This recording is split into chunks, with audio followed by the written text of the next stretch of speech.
It was a regular Thursday morning. Nothing special. The kind where the house is still quiet, and the coffee tastes better because nobody's talking yet.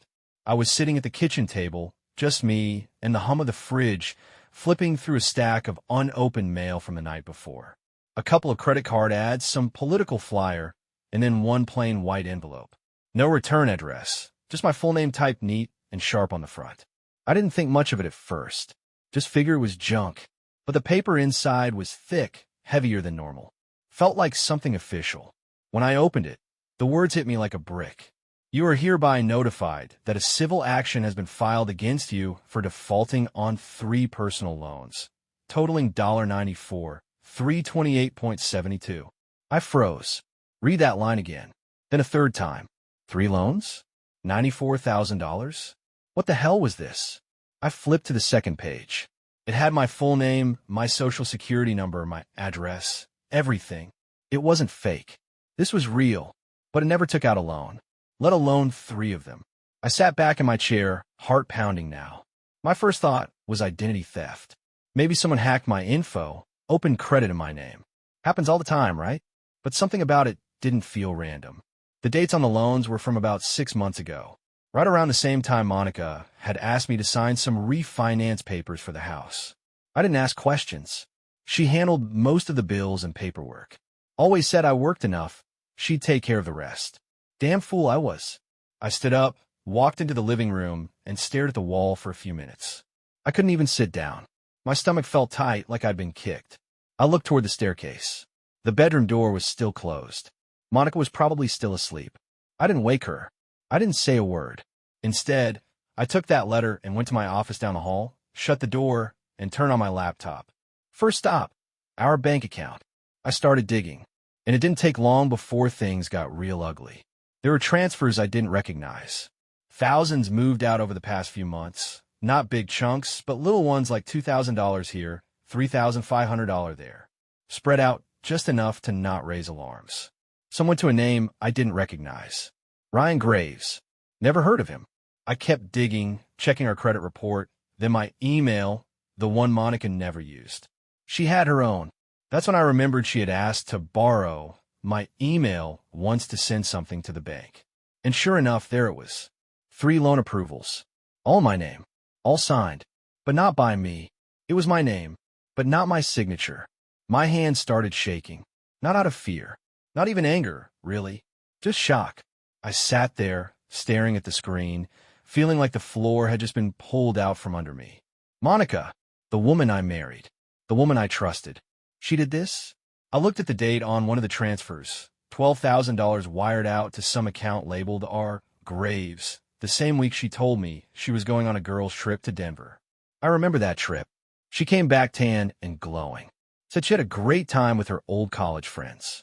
Said the air helped her clear her head. Yeah, I bet it did. I didn't slam any doors. I didn't yell. I just sat there, letting it all sink in. She'd been planning this. Using my name, my credit, and probably thought I'd never catch on. But now I had. I didn't know what my next move would be yet. But I knew one thing for sure. This wasn't ending in silence. Not this time. She tried to leave me with the debt. She was about to find out what it's like to be left with nothing. I didn't sleep that night. Monica came downstairs like nothing was wrong, made herself a smoothie, kissed me on the cheek, and asked if I needed anything from the store. I told her no. I kept my voice steady. She didn't suspect a thing. I just watched her, how casual she moved around, how normal she acted. That was the part that stuck with me. She could smile, joke, talk about dinner plans like she wasn't slowly sinking me in a $94,000 of debt behind my back. She wasn't nervous. She didn't act guilty. That's how I knew she'd been lying for a while. The memory of that afternoon 6 months ago came back like a slap. She handed me a folder, said it was for refinancing the mortgage to get a better rate. She rushed me, said she already signed her part, just needed mine to finalize the process. I didn't even flip the pages, just signed where she pointed. That's on me. I trusted her too much. Back then, I chalked her odd behavior up to stress. She was working long hours, always texting somebody, laughing to herself. She claimed it was her coworker Janet, that they were always sending memes and inside jokes. I didn't press. Hell, I didn't want to. You live with someone for years and start convincing yourself things are fine, even when your gut says otherwise. Looking back now, all the signs were there. Like how she suddenly started locking her phone. How she started dressing up to run errands. How she always showered right after getting home. The late-night FaceTime meetings in the guest room when she said the lighting was better in there. I wanted to believe it was just paranoia, but now I knew better. I spent most of that day in my office with the door closed, combing through our finances. I pulled bank statements from the past year. She'd been slowly draining our savings, little by little, like a leak in a pipe no one notices until the basement floods. Hotel charges in cities I never traveled to. Flights under her name to places she never told me about. One transaction was for a men's watch, $600. I didn't own that watch. There was one Venmo memo that said, "For the trip, Miss Yorty Red Heart." The recipient? Ryan Graves. That name again. I searched him online and found a few profiles. Most were locked down. But there was one Instagram account that was public just long enough for me to grab a screenshot. Monica, in a hotel pool, drink in hand, leaning up against some guy in aviators. His arm was around her waist. His caption, "Best weekend ever." She commented with a heart emoji. That same weekend, she told me she was visiting her cousin for a baby shower. I sat back and laughed. Not because it was funny, because it was unreal. I had no clue the woman I married could lie that easy, that deep, that bold. I should have been furious. I should have marched right into the living room and thrown her phone through the wall. But I didn't. That's what she'd expect. I wasn't giving her that show. Instead, I wrote a list. Names, accounts, dates. I printed bank statements, highlighted transfers, took screenshots, backed up files to a hard drive. I wasn't going to confront her empty-handed. I also opened a new personal checking account. Just mine. Moved my direct deposit there. Changed all my passwords. I called my credit card companies and locked down everything. If she was going to pull another stunt, she'd hit a brick wall. I didn't say a word to her that night. She sat next to me on the couch and watched TV, legs curled under a blanket, like we were still the same couple from last year. She didn't notice the way I kept glancing at her. She didn't realize the man next to her wasn't confused anymore. He was planning. Monica thought she could handle me. Thought I'd either explode or break down. That I'd accept whatever crumbs she left behind. She didn't know me at all. I went to bed before she did. Lay there in the dark, staring at the ceiling, thinking about how many lies I swallowed over the years just to keep the peace. But not anymore. This time I'd fight. And I'd win the quiet way. The next morning, I waited until Monica left for work before I started digging into her laptop. She usually took it with her, but that day, she left it on the kitchen counter, plugged in like always. Maybe she thought she had nothing to hide anymore. Or maybe she thought I was still too clueless to notice. She was wrong. I sat down, opened the lid, and hoped she wasn't smart enough to use a password. She wasn't. The screen blinked to life. I clicked around slowly at first, not sure what I was even looking for. But once I opened her email, it didn't take long. There were folders, not labeled anything obvious, of course. But one caught my eye, receipts. Inside were PDFs of hotel bookings, flight confirmations, and car rentals. Most of them were out of state, Vegas, Phoenix, San Diego, places Monica had never mentioned in the years we'd been together. I opened one from 2 months ago, a suite at the W Hotel in Los Angeles. 2 guests. The reservation was under her name, but the billing address didn't match our home address. That's when I saw it. R. Graves listed as the second guest. There he was again. Ryan Graves. The same guy from the Venmo memo. The Instagram photo. The man she'd been draining our money for. I checked her Google account next, and she hadn't disabled location tracking. Big mistake. There were maps. Timelines. Places she'd visited when she told me she was visiting her mother. Places she'd stayed overnight when she claimed she was working late or going to a spa weekend with the girls. In almost every city, Ryan's name popped up in some way. Sometimes in receipts, sometimes in delivery confirmations for food or wine to hotel rooms. And then I found the emails. She had a separate Gmail account. She forwarded copies of certain messages to. Maybe she thought it was a backup, or maybe it was just her way of keeping things organized for a new life. Either way, She left it signed in. I talked to the bank again. Once the next loan clears, we'll have enough to start fresh. Mike still has no idea. Can't believe this is working. Monica, 2 weeks ago. I wish I could wake up next to you every day. Just a few more months, and it'll all be behind us. Ryan, 3 days ago. That was enough for me. I sat there for a minute, just staring at the screen, try to wrap my head around it. This wasn't just cheating. This wasn't just betrayal. This was theft. This was fraud.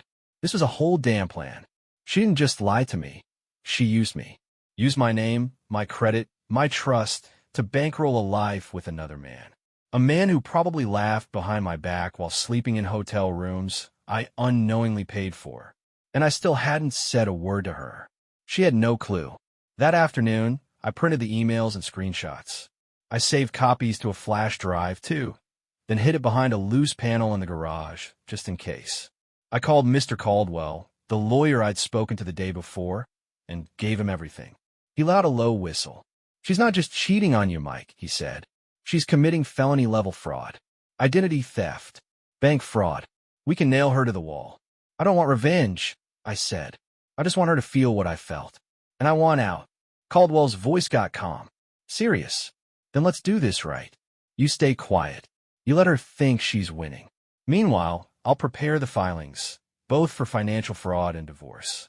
If she thinks she's about to sail off into the sunset, we're going to make damn sure the boat sinks before it leaves the dock. I nodded, even though he couldn't see me. That night, Monica came home smiling. She kissed my cheek and poured herself a glass of wine. She said she was thinking about booking us a little weekend getaway, acting like the perfect wife. I smiled right back. Sounds good, I said, raising my own glass. She had no idea I'd already booked something better. A court date. The next morning, I met with Mr. Caldwell in person. His office sat in a quiet brick building downtown. Nothing flashy, just clean lines, old wood, and a secretary who called me sir and offered coffee. The kind of place where real work gets done. Caldwell wasn't much for small talk. He was in his mid-50s, sleeves rolled up, glasses low on his nose, and his eyes sharp like a man who's seen every kind of betrayal there is. He didn't waste time. I handed him the folder, printouts of the emails, credit reports, loan documents, and Monica's messages with Ryan. I even included screenshots of her hotel bookings and those Venmo transfers. He flipped through them slowly, not saying much, just nodding now and then. When he looked up, he said it flat. She's cooked. I nodded, not feeling proud, just tired. She used my name, my social. Signed things I never even looked at. I get that's on me, but no, he cut in. It's not on you. You trusted your wife. That's not a crime, Mike. What she did is, what you're describing here, it's textbook fraud. And with that paper trail, we've got leverage. He leaned back, laced his fingers, and explained what would happen next. First, he'd draft the legal documents for divorce, but not just any divorce. This would be a full court press. We'd file for dissolution of marriage and a formal accusation of financial misconduct. That meant we could freeze assets, prevent her from draining accounts, and ask the court for an immediate audit of her finances. Second, he'd file a report of suspected identity fraud with the local authorities and attach the evidence. If it came to it, Monica could be facing criminal charges. Do you want to go that far? He asked, watching me. I didn't answer right away. I wasn't sure yet. Jail wasn't my goal, but I did want her to understand the weight of what she'd done. And I sure as hell didn't want her walking away clean, like she'd just made a mistake. I want her to feel the floor drop out, I finally said. I want her to realize she didn't outsmart me. She buried herself. He nodded. Then we'll file both, civil and criminal. It doesn't mean she'll be arrested today, but it puts the threat on the table. Enough to shift the outcome in court. The next hour was a blur of signatures and paperwork. Caldwell was fast but thorough. He explained everything, made copies, asked me for dates, names, timelines. It felt like I was finally taking control of something I didn't even realize I'd lost. Before I left, he handed me a manila envelope. This is the formal freeze notice. You'll take this to your bank and submit it with your updated account details. You've already moved your paycheck. I nodded. Good. Do the same with any credit cards you still hold jointly. She won't be able to access your funds while we proceed. I'll handle the court filing. You'll be notified of the first hearing date within 10 business days. I left the office lighter than I had in weeks. It wasn't over, not by a long shot, but for the first time I wasn't in the dark. I wasn't reacting. I was moving. Back home, Monica was in the backyard, watering her plants like she didn't have a care in the world. She waved when she saw me. "Hey, babe," she called. "What are you doing home so early?" "Just had to run some errands," I said, walking past her. "Figured I'd take a personal day." She smiled, turned back to her flowers, and never noticed the envelope under my arm. Later that night, I laid in bed beside her while she scrolled through her phone, probably texting Ryan goodnight. She giggled once, softly, then turned and kissed me on the shoulder. "I'm thinking about Cabo next month," she said. "Just the two of us. We deserve something nice, don't you think?" I turned my head and smiled. "Sure. Sounds perfect." But she wouldn't be going to Cabo. Not with me. Not with Ryan. Not with anyone. Because in the morning, the filings would be in.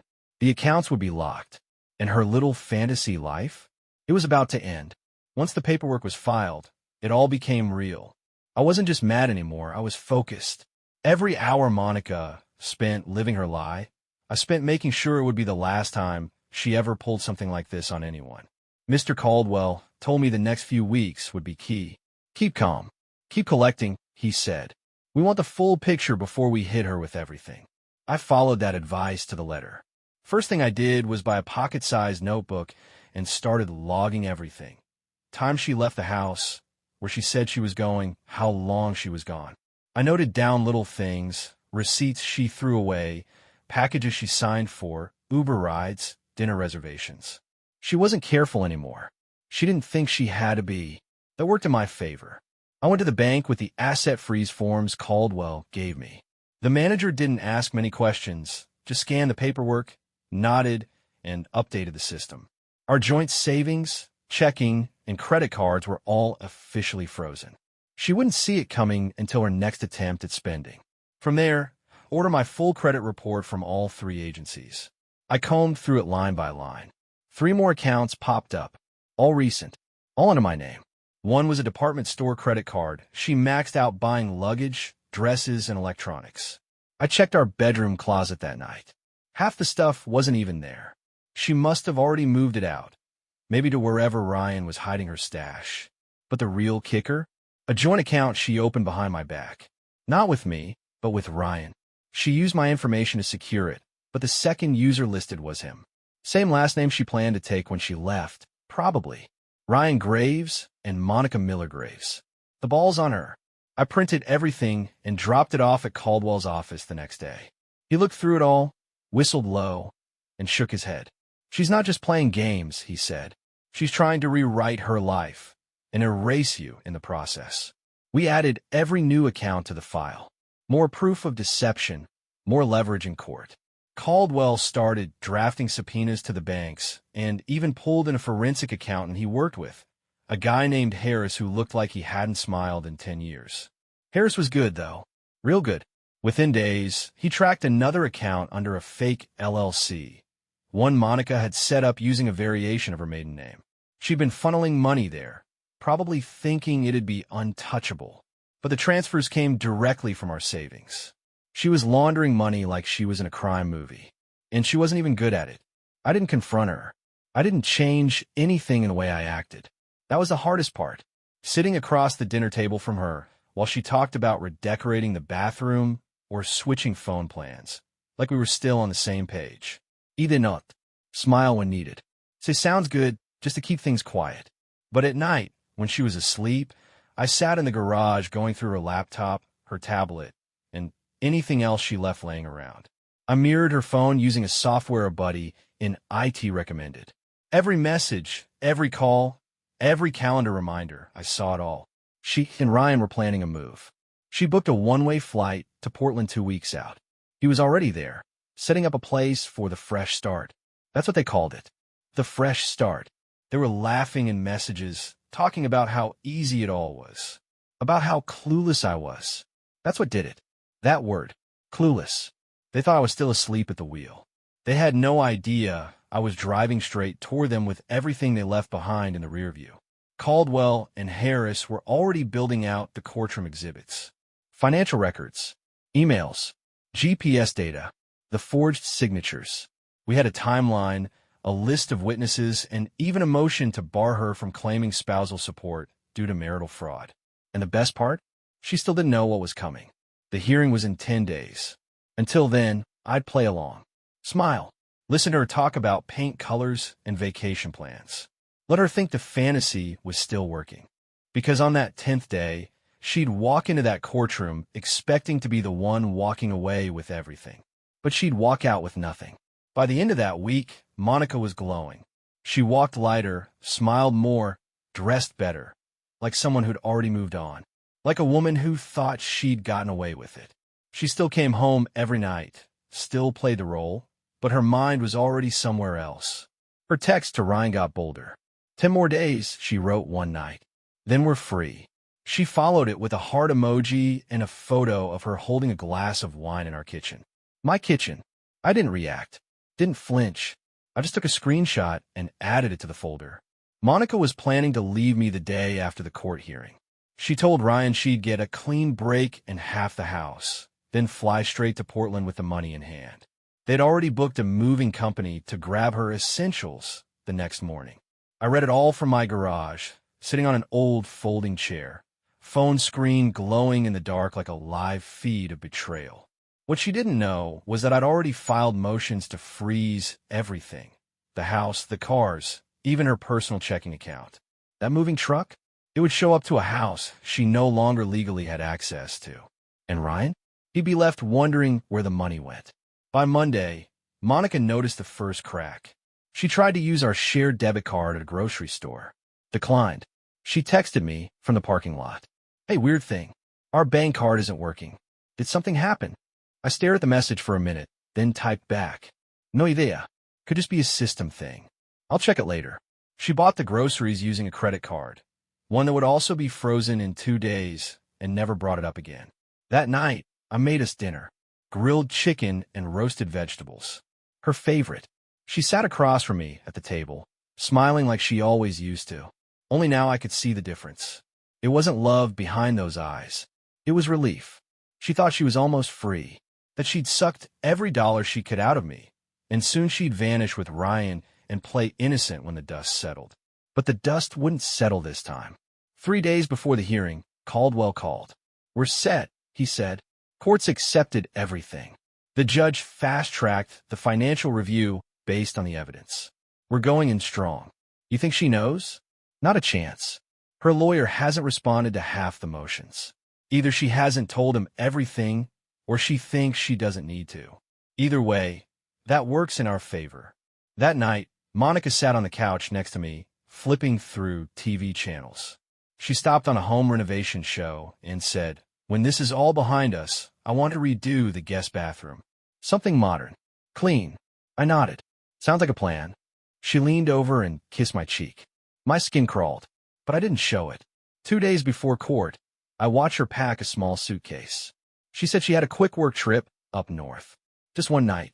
She'd be back in time for the hearing. She kissed me goodbye at the door. Told me she loved me. I told her the same. I waited until she drove off, then checked the camera I'd hidden in the garage. She hadn't noticed it. Just a small motion sensor tucked near the ceiling. The footage showed her rolling the suitcase past the back door, stopping to load a second duffel bag that she didn't mention. I called Caldwell and told him. He chuckled. She's trying to smuggle her exit. Let her. We'll shut the rest down tomorrow. The next morning, she came back cheerful. Said the meeting went great. She even brought home coffee for both of us. She was playing the part right up until the final minute. That evening, she stood in front of the mirror in our bedroom, trying on a black dress. I want to look professional for the judge, she said. I nodded, hiding my smile. She still didn't know. Didn't know about the forensic accountant, the fraud report, the hidden accounts traced back to her and Ryan. The fact that half the people she thought were on her side weren't. She thought she'd show up in court, charm the room, walk away with my house, my savings, and a pat on the back. What she didn't realize was that the bomb she built, it was about to blow up in her own hands. The morning of the hearing, Monica took her time getting ready. She curled her hair, ironed her blouse, even put on heels I hadn't seen her wear in years. I watched her from the doorway, sipping coffee like it was any other day. "You nervous?" I asked, keeping my voice casual. She smirked. "About what?" "It's just formalities. We sign, we split, we move on. You'll be fine, Mike." She said it like she was doing me a favor. The ride to the courthouse was quiet. She scrolled through her phone, texting someone with a grin she didn't try to hide. I already knew who it was. Ryan. She had no idea what was waiting on the other side of those courtroom doors. When we arrived, she walked ahead of me, head high, confident like she owned the place. Her attorney, some guy named Baines, looked half asleep and underprepared. I could tell right away he had no clue what she'd really done. That was fine. He'd find out soon enough. Caldwell was already waiting at our bench, briefcase in hand, calm as ever. He greeted me with a nod, then leaned in and said quietly, "Let the storm hit her, Mike. Don't say a word unless the judge asks. We've got this." The bailiff called our case. We stood. The judge, an older woman with sharp eyes, looked down at us over her glasses. "Let's begin," she said. Baines did the usual dance, spoke about the length of the marriage, irreconcilable differences, proposed an even 50-50th split. Standard stuff. Monica sat beside him like a queen waiting for her crown. Then Caldwell stood, and everything changed. "Your Honor," he began, "we have filed an extensive motion for financial misconduct and identity fraud. The respondent, Mrs. Monica Miller, has committed multiple counts of unauthorized borrowing, forged loan applications, and the misuse of marital and personal assets totaling over $94,000, not including the funds hidden in a secondary account under a false LLC. We also have evidence of coordination with a third party to conceal these actions." The room went dead quiet. Monica's head snapped toward me like she'd just heard her name on the news. Baines turned to her, whispering fast. She said nothing, just stared at me, her face starting to pale. Caldwell continued like he was reading a weather report. He laid it all out. The fake signatures, the forged loan documents, the private messages between her and Ryan, the travel receipts, the bank transfers, all of it. He dropped one exhibit after another on the court clerk's table. Emails, screenshots, transaction records, a signed affidavit from the forensic accountant, even a printed copy of the Instagram post with her and Ryan wrapped around each other by a hotel pool, timestamped during one of her business trips. The judge read silently, flipping through the stack. Then she looked at Monica. "Mrs. Miller," she said, voice firm but calm, "do you have any response to these claims?" Monica opened her mouth, then closed it. For the first time in weeks, she looked lost. Not angry, not smug, just stunned. I didn't mean for it to go this far," she muttered. Baines jumped in, trying to buy time. "Your Honor, if I may request a recess to review these materials." Denied, the judge cut in. "These were filed properly and in advance. You had ample time." She turned back to Caldwell. "What are you requesting on behalf of your client?" Caldwell didn't miss a beat. "We are requesting full retention of the marital home, denial of spousal support based on fraud, and immediate freezing of all jointly held assets to prevent further misuse. We are also recommending referral of this case to the county prosecutor for criminal investigation into financial fraud and identity theft." The judge nodded slowly. "I agree." She turned to Monica again. "You will vacate the property within 72 hours. You're not entitled to support or asset division at this time due to the nature of the misconduct, and this matter will be reviewed further for potential criminal charges. This court is adjourned." The gavel came down. Just like that, it was over. Monica didn't stand. She just sat there, eyes wide, staring at the table like it might swallow her whole. Baines packed up his files in silence, avoiding her gaze. I stood, shook Caldwell's hand, and walked out without looking back. No words, no smite, just the sound of her world collapsing behind me. I didn't go home right away after court. I drove out to a quiet overlook just outside town, where you could see the skyline stretch for miles. I rolled down the windows, leaned back in the seat, and just breathed. It was over. Well, almost. The fight was won.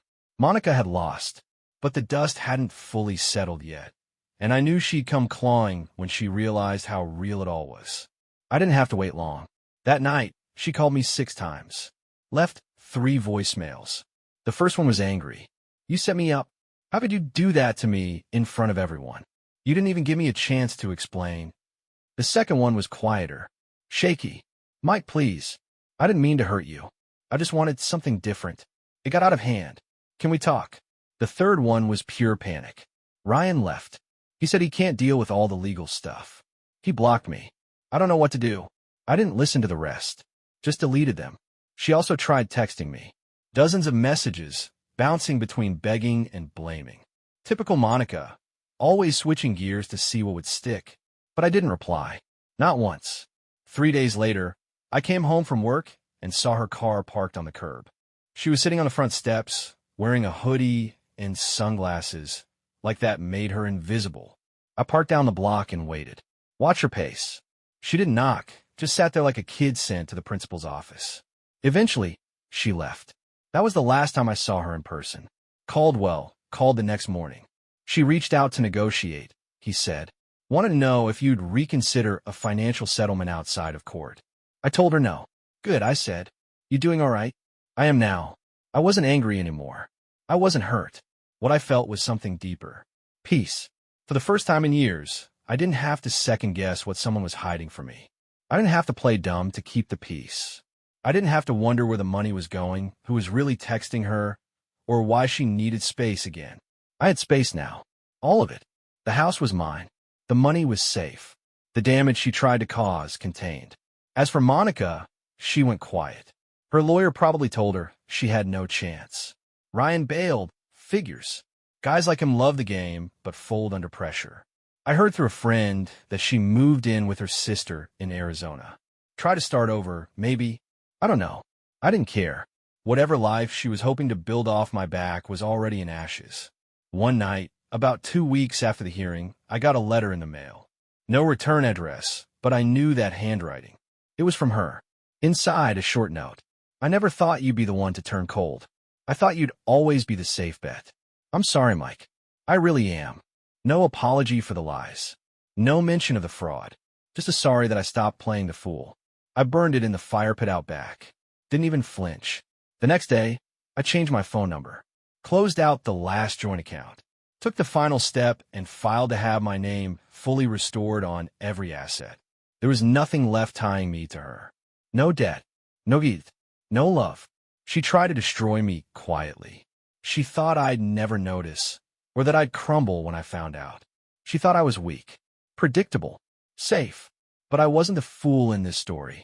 I was the man who watched every move. And in the end, I was the one who walked away, while she stayed behind, buried in the wreckage she created. Goodbye, Monica. Enjoy the silence. 6 weeks after the court hearing, I stood on my front porch with a mug of coffee in my hand and no weight on my shoulders. The air felt different. Clean. The house was quiet. Not the kind of quiet that makes you uneasy, but the good kind. The kind where nothing is being hidden. No secrets. No lies. Just peace. It took some getting used to. For a while, I kept expecting something else to drop. Another email, another letter, some surprise twist. But nothing came. Monica was gone. The legal stuff was done. Her name was off the mortgage, off the bank accounts, off my life. She tried to blow a hole in everything I built, and instead, she got blown out of it herself. I walked back inside and looked around the living room. Same couch, same coffee table, but everything felt new. I cleared out the last of her things a few days after she left. A couple boxes of old clothes, some makeup she left behind in the bathroom drawer, that cheesy live, laugh, love sign she insisted on hanging in the hallway. All of it gone. No trace of her left in the house. And I liked it that way. Caldwell called once more to follow up. You know, he said, most guys don't handle it like you did. Usually there's yelling, cussing, breaking things. You stayed calm. I didn't see the point in losing it, I told him. She was already doing enough damage. I wasn't about to help her finish the job. He laughed at that. Well, you came out clean. No debt, no alimony, and your name is solid. You ever need me again, don't hesitate. I didn't think I would, but it was nice knowing I had someone in my corner. A few weeks later, I took a trip out west. Just me, a rental car, and a few nights in the mountains. I didn't post pictures. Didn't text anyone. I just drove, hiked, sat by a fire with a cold beer, and let the wind strip away the last of whatever was left from that old life. It felt good to be still, to not check bank statements in fear, to not second-guess why someone's phone was face down all the time. When I came back, I started making small changes. I painted the guest room, the same one Monica used to sneak off to for her work calls. I donated the fancy dishes she bought to impress people we never invited over. I even bought new sheets. It wasn't about erasing her. It was about reclaiming me. I didn't start dating right away. Not because I was bitter. I just didn't need to fill the space. Not yet. I needed to be whole again first. And I was getting there. One evening, I got a message from an old friend, Claire, a woman I used to work with years ago. We'd always gotten along, nothing romantic, but she heard about the divorce through someone else and wanted to check in. We ended up grabbing coffee a few days later. Nothing serious, no expectations. Just two people catching up, laughing about old office stories. It felt real. Easy. Well, I told her about what had happened. I kept it simple. No drama. Just facts. She looked at me for a second, then said, "Most men I know would have lost their minds." I smiled. I almost did, but it would have given her exactly what she wanted. She nodded. "Glad you didn't." So was I. The truth is, Monica never really broke me. She tried. But in the end, all she did was remind me what I wouldn't tolerate, what I deserved, and what kind of man I wanted to be. Not the one who gets used, not the one who gets played, but the one who pays attention and walks away with his head high. I don't know where Monica is now. Maybe still chasing dreams that don't last. Maybe still lying to someone else. Doesn't matter. That chapter's closed. Now I sleep through the night. I check my bank account without dread. And when I look in the mirror, I see a man who got through hell and came out clean.